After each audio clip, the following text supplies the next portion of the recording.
Baieid Phin Leit Shano Kadunut kaong banay leitre mapi Kinay kisni banga Don ring kat pat pi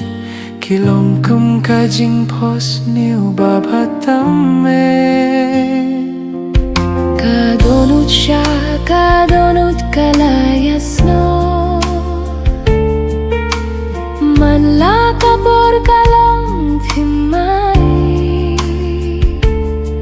Hakimin siem jong api Don tang mapi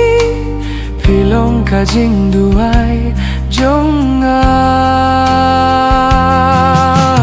Baieid Phin Leit bynta Pilong marjan jong kamin sim jong ako Baieid tang bynta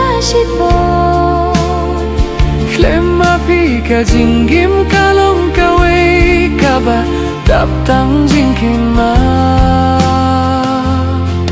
haki khakmat jonga ki jingpos niu kidei tang jong pi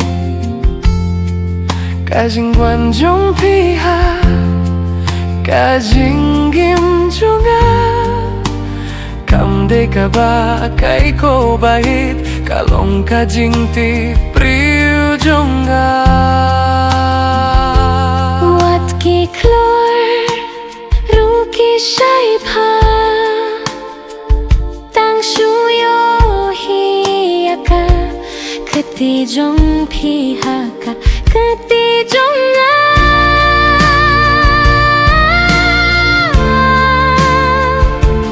Jingim ka lasha ka khana badap jingieit Khlem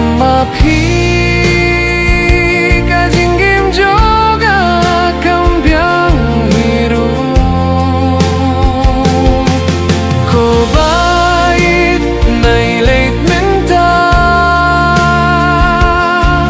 Pilong marjan jong kamin sim jong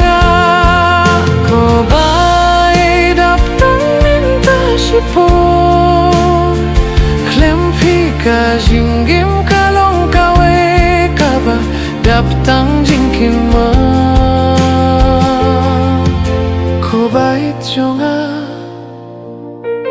nai leit se Phin Leit Shano Khlem manga Phi hapiai dereng kat pat nga ko Baieid jonga